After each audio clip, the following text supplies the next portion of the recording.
This is just a quick additional video to show you how to use this Google Sheet system and barcode system if you want to delay pulling the orders until after your customers pay.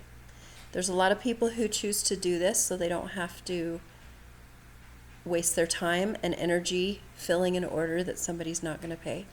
And it's kind of sad that we have to plan around this, but it's just a fact of our business. And so if you want to do this so that you don't have to bag orders unnecessarily, then you can choose to bag them at the end. So there's just a couple of minor changes.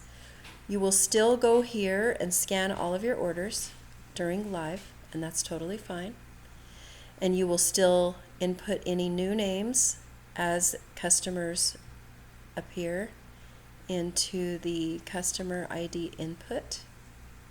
Down here where the Z's are, the new people that you assign to the new numbers. And then when you do your albums, you're going to still fill the albums as we talked about before. So you can see who claimed stuff over here on your album, and you can still do a link to your item like we did here in this example.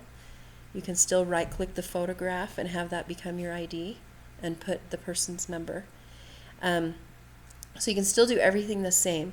What you're not going to do is here where it says cells to fill, nothing's going to be filled yet, okay? So these are all going to be blank, which is totally fine. And when you go to invoice people, you can use the same method because everything will still work. So when we go to invoice people here on current email list, you can still invoice through this system that we talked about where you highlight. First you sort by total purchased, then you highlight all the emails, copy and paste them over to PayPal. Or you can go over to Invoice Summary and you can do it there where you look at these totals over here. There's your people with 2, and you can highlight their emails and so on. Or you can go to Summary of Items and do the same thing. You can still highlight these people's emails and it won't copy and paste any blank spots over to PayPal. So it'll still work.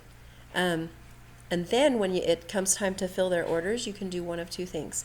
You can either go over here and fill their sales by physically picking the item. There's 2 ways to fill orders. You can get your items that you know you sold that week, and you can physically pick them up. You can do Control F and you can scan the barcode of that item and then distribute them to all of the people. We'll just pretend it's this one. You can distribute them to all the people who ordered them and then check mark their box. Okay, that's one way to do it. The other way to do it that's totally opposite is you can fulfill by person, which is what you'll really do, because if somebody doesn't pay, you're not going to fill up their bag. So if you go to their invoice summary with items, here's how you fill by person. It's going to show here what they bought.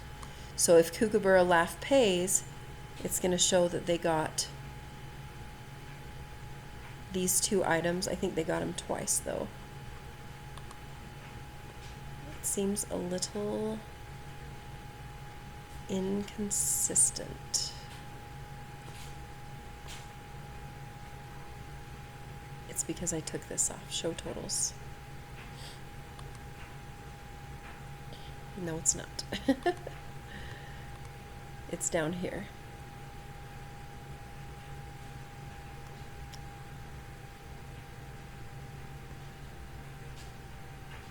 Order date, show totals. I think it's that one. There we go. So Kookaburra, let's make sure this is accurate. Okay, yeah. So it shows that they got 2 of this and 2 of this. And that's what you would put in their bag when you're ready.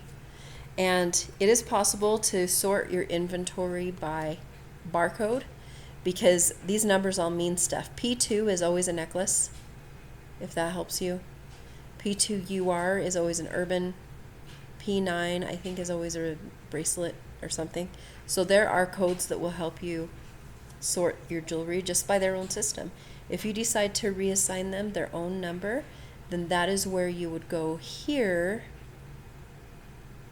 to your print item barcodes, and you would be doing everything this way instead, so that you could gather their jewelry according to your own system at your house. All right, so hopefully that all makes sense. I just wanted to quickly show you that it's possible to gather the jewelry at the very, very end if you choose to do so. I don't like doing that. I think it's harder, but it's a trade-off. You would save time by not packaging orders from people who didn't pay. What I do to solve that problem is all of my non-paid items become repo items, and I do a repo album, and some people do repo lives, and they're very, very exciting for your customers. They like to see that jewelry that people missed out on, and then you can do a pretty good job selling it by calling it the repo jewelry. All right, thanks for watching. Hopefully this made sense to you. I will talk to you later. Bye-bye.